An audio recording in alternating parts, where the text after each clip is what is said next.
So, hello everyone. Hope you all are doing good. So, today we are going to discuss a topic that is different types of research. कि research होती कितने types की है वो चीज़ हम discuss करेंगे one by one. सभी types of researches की बात करेंगे और उसको ब्रीफ में देखेंगे एक्चुअल में उस रिसर्च में किया क्या जाता है, राइट.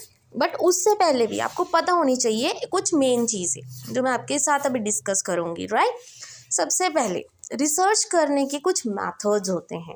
3 तरह के रिसर्च मेथड्स होते हैं जो मेन आपको पता होना चाहिए. रिसर्च के टाइप्स उसके बाद आएंगे. पहले रिसर्च मेथड्स कितनी तरह के होते हैं? 3 तरह के.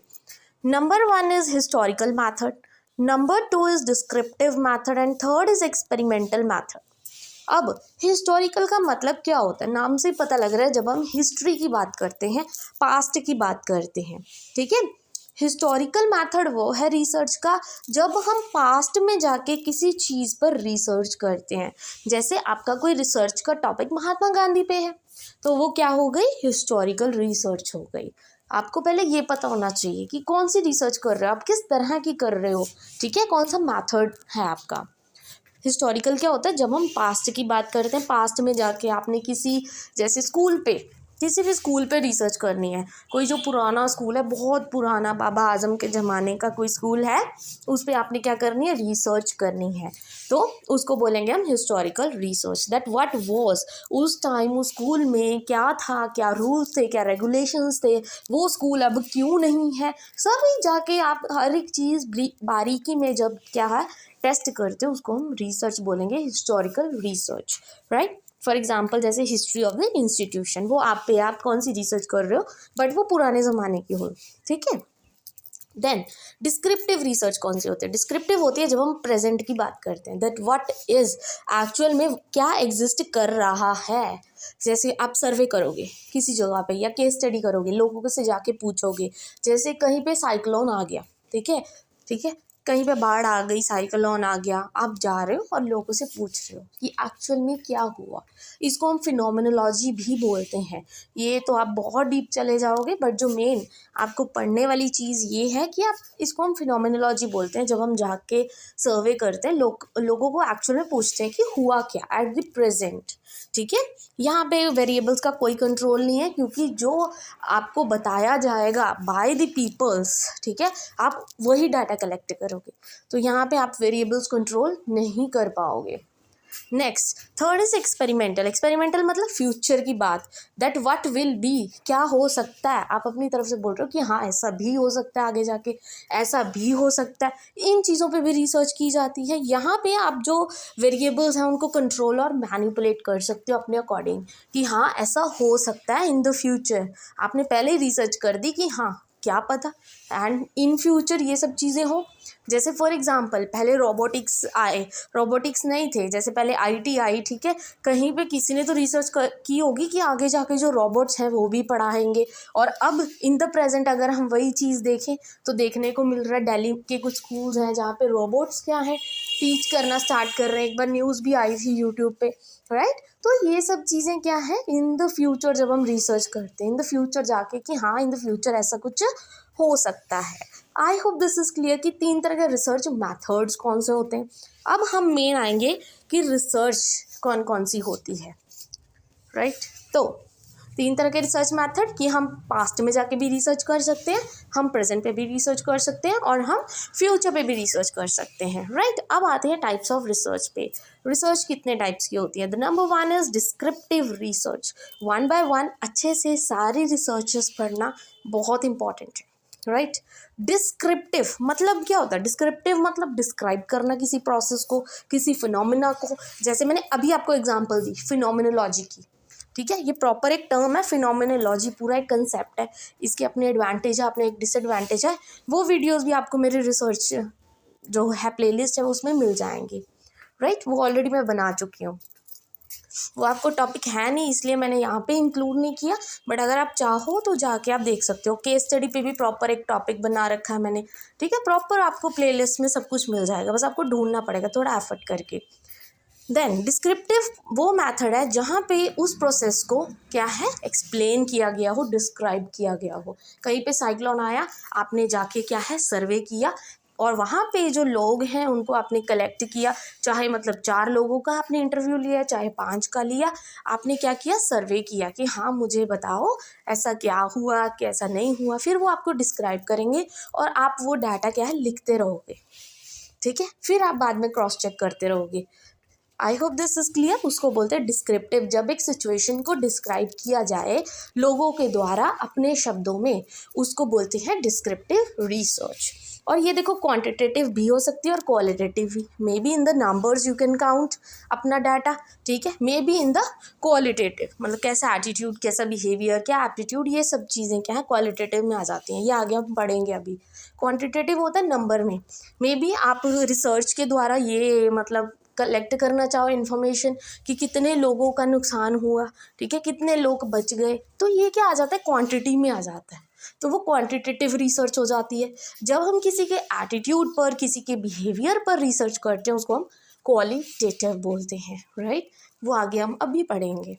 देन जो डिस्क्रिप्टिव रिसर्च होती है उसमें डिस्क्राइब किया जाता है, और 2 तरह की होती है वो क्वालिटेटिव भी हो सकती है, वो क्वांटिटेटिव भी हो सकती है। और यहाँ पे किन चीज़ों के आंसर्स ढूंढे जाते हैं, टू व्हाट मतलब क्या हुआ, वेयर कहाँ पे हुआ, व्हेन कब हुआ, एंड हाउ। बट कभी भी वाई का आंसर नहीं होता, ये चीज़ दिमाग में रखना। डिस्क्रिप्टिव में कभी भी वाई का आंसर नहीं होता, वाई का आंसर हमेशा एक्सप्लेनेटरी में होता है। ये रिसर्च भी होती है, ठीक है, वो भी हम अभी पढ़ेंगे।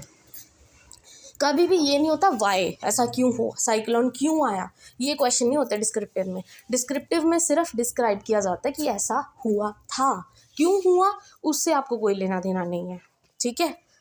रिसर्च के टाइप्स होते हैं, ये आपको ध्यान में रखना है। अगर आप ये रिसर्च कर रहे हो, सर्वे कर रहे हो, केस स्टडी कर रहे हो, तो आप ये नहीं पूछोगे कि क्यों हुआ, आपको ये मतलब है रिसर्च में बस कि क्या हुआ, कब हुआ, कैसे हुआ, that's it, right.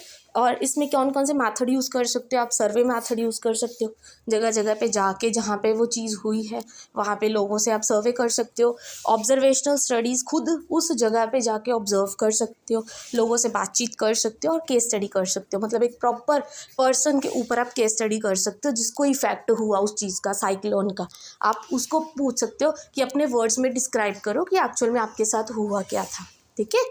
What exist, कि एक्चुअल में क्या एग्जिस्ट कर रहा है, उस चीज़ पे डिस्क्रिप्टिव रिसर्च की जाती है। और यहाँ पे वेरिएबल्स का कोई कंट्रोल नहीं है, क्योंकि इसमें आप थोड़ी कोई कंट्रोल करोगे, लोग डिस्क्राइब करेंगे कि ऐसा ऐसा हुआ था, ऐसे साइक्लोन आया था, ठीक है जी। और जो वो बोलेंगे वही आपको डाटा कलेक्ट करना पड़ेगा, वहाँ पे आप अपने शब्दों में कुछ नहीं लिख सकते, ठीक है। तो वो कौन सी रिसर्च होती है, descriptive research. I hope this is clear. बहुत ही सिंपल वर्ड्स में मैंने आपको समझाया कि जब आप खुद जाके लोगों से पूछोगे कि क्या हुआ, कब हुआ, ठीक है, क्यों हुआ ये नहीं पूछोगे, वाई, उसका नहीं आंसर होता डिस्क्रिप्टिव में।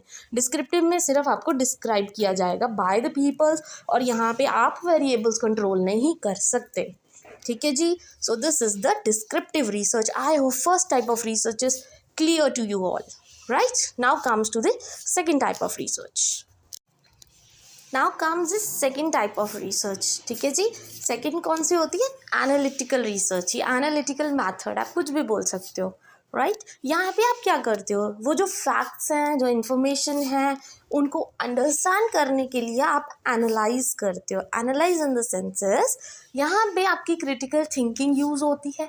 जैसे आपने कोई बहुत सारी इन्फॉर्मेशन कलेक्ट कर ली किसी के बारे में या किसी चीज़ के बारे में, आप कोई टॉपिक पढ़ रहे हो, सिर्फ एक एग्जांपल देती हूँ, आप कोई टॉपिक पढ़ रहे हो, ठीक है, आपको उसके बारे में इन्फॉर्मेशन कलेक्ट करनी है, नोट्स बनाने हैं, तो आप क्या करोगे, लाइब्रेरी में जाओगे, अलग अलग बुक्स चेकआउट करोगे और सब में से जो मटेरियल है सबको एक साथ लिख दोगे एक कॉपी में कि हाँ मैंने ये मटेरियल इकट्ठा कर लिया इस टॉपिक से रिलेटेड, राइट।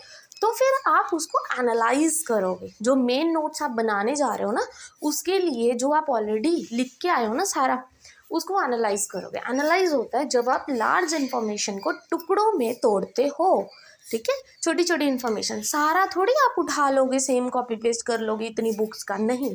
आप क्या थोड़ी थोड़ी इन्फॉर्मेशन उठाओगे हर एक बुक में से, एक बुक में से थोड़ी सी इन्फॉर्मेशन निकाल ली, दूसरे से दूसरी इन्फॉर्मेशन निकाल ली उसी चीज़ के बारे में, वो होता है एनालाइज करना। वैसे ही जब आप रिसर्च करते हो, आपने बहुत सारा डाटा कलेक्ट कर लिया लोगों से जाके, ठीक है, मोस्टली स्टूडेंट्स ये मेथड यूज़ करते हैं, डॉक्टर्स हो गए, वो ये साइकोलॉजिस्ट हो गए, ठीक है, जो आपकी दिमागी प्रॉब्लम्स हैं उनसे सॉर्ट आउट करते हैं उनको, ठीक है, वो ये मैथड यूज़ करते हैं, क्योंकि इस मैथड में आपकी क्रिटिकल थिंकिंग देखी जाती है। मतलब आप कितना डीप सोच सकते हो, आप कितना डीप एनालाइज कर सकते हो किसी चीज़ को। इतने इन्फॉर्मेशन में से बारीक इन्फॉर्मेशन निकालना, इट्स वेरी डिफ़िकल्ट, राइट। जैसे डॉक्टर्स हैं, एक एग्जांपल देती हूँ। आप डॉक्टर के पास जाते हो, अब डॉक्टर थोड़ी आपको जानता है, साइकोलॉजिस्ट भी नहीं आपको जानता, काउंसलर भी नहीं आपको जानता, ठीक है। आप उसके पास जाके बैठ जाते हो कि मुझे ये दिक्कत आ रही है। अब देखो, इतनी क्या पता आपको क्या क्या प्रॉब्लम्स हो, वो डॉक्टर आपको झटके में बता देगा कि हाँ ये दिक्कत हो सकती है, क्योंकि उनके पास वो एक्सपीरियंस्ड है, वो रिसर्च कर चुके हैं, वो एनालाइज करेंगे, एक्सरे करेंगे, ठीक है। आपकी जो भी एक्सरे की रिपोर्ट आएगी उसको एनालाइज करेंगे, देखेंगे कि हाँ एक्चुअल में यहीं पे प्रॉब्लम है, यही आपकी दिक्कत है। तो मतलब उनकी क्या है, बारीक से बारीक वो चीज़ देखेंगे, थिंक करेंगे, तब आपको बताएंगे कि आपको ये दिक्कत है, राइट। वही चीज़ है स्टूडेंट्स के साथ, जैसे अभी मैंने नोट्स की एग्जांपल दिया आपको, वही साइकोलॉजिस्ट के साथ। अब देखो, साइकोलॉजिस्ट है, दिमागी प्रॉब्लम सॉल्व कर रहा है, किसी भी बच्चे को कोई ना कोई थोड़ी बहुत, आजकल तो डिप्रेशन की देखो दिक्कत सबको आती है, राइट। तो वो क्या है, साइकोलॉजिस्ट के पास गया। अब साइकोलॉजिस्ट को थोड़ी पता क्या दिक्कत है, वो थोड़ी आपको जानता है साइकोलॉजिस्ट ऑलरेडी पर्सनली, कि हाँ उसको पता हो कि आपको ये दिक्कत है। वो आपको टेस्ट करेगा, अपनी थिंकिंग यूज़ करेगा, अपनी स्किल्स यूज़ करेगा, ठीक है। तो बारीक से बारीक चीज़ निकाल के आपके सामने रख देगा कि हाँ इस बच्चे को ये दिक्कत है। उसको बोलते हैं एनालाइज करना। इतनी इन्फॉर्मेशन में से आप बारीक से बारीक, मतलब उसको तोड़ के एक प्रॉपर इन्फॉर्मेशन बना रहे हो, उसको बोलते हैं एनालाइज करना। आई होप दिस इज क्लियर, ठीक है। मोस्टली ये डॉक्टर्स वगैरह साइकोलॉजिस्ट यूज़ करते हैं ये मैथड, और इसमें क्रिटिकल थिंकिंग भी आपकी इन्वॉल्व होती है, डीप थिंकिंग जिसको हम बोलते हैं। आई hope this method is also clear. बहुत ही सिंपल है, अगर आप एग्जाम्पल से समझो तो फटाफट से हो जाएगा। देन कम क्वालिटेटिव रिसर्च, जैसे मैंने अभी बताया था आपको, qualitative, quantitative. So what is qualitative research? Now qualitative research किस चीज़ डील करता है? एक होता है क्वालिटेटिव, एक होता है क्वांटिटेटिव। क्वांटिटेटिव होता है जब हम क्वांटिटी की बात करते हैं कि वो कितने अमाउंट में कोई चीज़ है।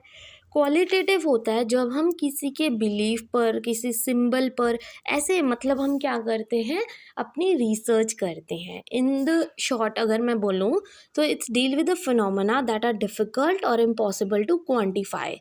वो रिसर्च जहाँ पे हम, मतलब जिस प्रोसेस को हम क्वांटिटेटिवली डिस्क्राइब ना कर पाए, नंबर्स में डिस्क्राइब ना कर पाए, उनको हम बोलते हैं क्वालिटेटिव रिसर्च। जैसे कि मैंने पहले पढ़ाया डिस्क्रिप्टिव रिसर्च। डिस्क्रिप्टिव में हमने क्या पढ़ा कि डिस्क्रिप्टिव में कोई पर्सन आपको क्या डिस्क्राइब करेगा। आप किसी पर्सन के पास जाओगे जहाँ पे वो प्रोसेस हुआ, फिनोमेना हुआ, ठीक है, और वो आपको डिस्क्राइब करेगा, बट वो कभी भी वाई का आंसर नहीं देता आपको कि वाई ऐसा क्यों हुआ, उसको थोड़ी पता। वो सिर्फ आपको बताएगा what, where, when and how, ठीक है, वाई नहीं। बट क्वालिटेटिव में क्या होता है, वाई का भी आंसर दिया जाता है, सभी चीज़ों का। Why, how, what, where, when, इन चीज़ की इन्वेस्टिगेशन की जाती है, उसको हम बोलते हैं क्वालिटेटिव रिसर्च। फॉर एग्जाम्पल, अब एक एग्जाम्पल भी है, how unemployment effect people psychological wellbeing. Simple सी बात है, आजकल नौकरियां नहीं है पीपल्स के पास, ठीक है, लोगों के पास नौकरियां बहुत कम है। अगर नौकरियां है तो उसकी सैलरी अच्छी नहीं है, उससे क्या होता है, लोगों के स्ट्रेस होता है, डिप्रेशन होता है, साइकोलॉजिकल प्रॉब्लम होती है। तो हम इस चीज़ पे रिसर्च करेंगे कि कैसे जो अनएम्प्लॉयमेंट है, जो गरीबी है, ठीक है, वो कैसे लोगों की जो साइकोलॉजिकल मतलब माइंड है, कैसे उसको इफ़ेक्ट कर रहा है। आप अब उसको ये थोड़ी नंबर्स में थोड़ी डिस्क्राइब कर सकते हो। आप वाई का आंसर ढूंढोगे, why, how, what, where, when, इन चीज़ों का आंसर ढूंढोगे अपनी रिसर्च में। उसको क्या बोलते हैं हम, qualitative research. I hope this is clear, right. जब हम क्वालिटी की बात करते हैं कि एक्चुअल में ऐसा क्यों है, ठीक है, क्या रीज़न है अनएम्प्लॉयमेंट का, ये क्यों रीज़न है, यही ढूंढते हो वाई, कि अनएम्प्लॉयमेंट क्यों है, ठीक है। I hope this is clear. Now comes to the fourth, that is quantitative. Qualitative अगर अब हमने बात कर ली, क्वालिटेटिव रिसर्च होती है जिसको हम नंबर्स में क्वांटिफाई नहीं कर पाते। फॉर एग्जांपल जैसे अनएम्प्लॉयमेंट क्यों है, वाई का आंसर देता है ये। डिस्क्रिप्टिव कभी भी वाई का आंसर नहीं देता था, राइट। अब क्वांटिटेटिव, जब हम किसी भी चीज़ को नंबर्स में करते हैं, फॉर एग्जांपल जैसे मीशो का एग्जांपल लेते हैं, बहुत सिंपल था। मीशो, अमेजोन, फ्लिपकार्ट, शॉपिंग करते हो, वहाँ पे स्टार्स देने होते हैं, ग्रेडिंग्स देनी होती हैं, नंबर देने होते हैं, रिसर्च करते हो कि हाँ कितने नंबर्स किस चीज़ को, किस प्रोडक्ट को कितने स्टार्स मिले हैं, उन चीज़ को हम नंबर्स में करते हैं, रेटिंग स्केल जिसको हम बोलते हैं, राइट। जब हम किसी की क्वांटिटी पर बेस्ड रिसर्च करते हैं या अमाउंट ऑफ समथिंग पर रिसर्च करते हैं, मतलब दैट हैव न्यूमेरिकल वैल्यू, जिसमें नंबर्स हों। फॉर एग्जांपल, सिंपल एग्जांपल लेके आई हूँ एक, how often do students between the age 15 to 18 use Facebook weekly. हफ्ते में 15 से 18 साल के जो बच्चे हैं, ठीक है, कितनी फेसबुक एक हफ्ते में यूज़ करते हैं, उसको हम नंबर्स में डिस्क्राइब कर सकते हैं। कितने लोगों ने ये प्रोडक्ट ख़रीदा, हम उसकी और प्रोडक्ट की कैसी क्वालिटी है उसको हम नंबर्स में देख सकते हैं। ये भी एक एग्जांपल है। तो वो क्या हो गया, क्वांटिटेटिव रिसर्च, राइट। तो जैसे हम देखते हैं ना, जिस टाइम कोरोना आया था, आपने देखा होगा वो जो ई सर्टिफिकेट्स वाला काम चला था, ठीक है, तो वहाँ पे क्या होता था, कितने लोगों ने, कितने परसेंट लोगों ने एक पाई चार्ट बना आता था, कितने परसेंट लोगों ने सर मतलब इस गूगल फॉर्म को फिल किया, कितनों के क्या आंसर्स थे, सब कुछ आपको एक परसेंटेज में दिख जाता था। मतलब वो क्या होती है, आपकी क्वांटिटेटिव रिसर्च होती है। जब भी आपको नंबर्स में आपका रिजल्ट मिले ना, उसको क्या बोलते हैं, quantitative research. I hope this is clear, right. अब अप्लाइड रिसर्च, अप्लाइड रिसर्च मतलब अप्लाई करना अपनी डेली लाइफ में। हम डेली लाइफ में बहुत सी दिक्कतें देखते हैं। फॉर एग्जांपल रैगिंग सबसे बड़ी प्रॉब्लम है। कोई भी कॉलेज हो, कोई भी स्कूल हो, ये सब चीज़ें आजकल चलती हैं। लिखा होता है ज़रूर बोर्ड पे, रैगिंग इज़ मतलब अवॉइडेड, ठीक है, यहाँ पे रैगिंग नहीं होती, बट एक्चुअल में ऐसा नहीं होता। कहीं ना कुछ टॉर्चर तो होता ही है। तो ये क्या है, एक अप्लाइड रिसर्च। आप देखोगे रियल लाइफ में जो प्रैक्टिकल प्रॉब्लम होती है, कोई भी आपने सोशल इशू हो गया, ठीक है, जैसे डाउरी क्या है, सोशल इशू है, ठीक है।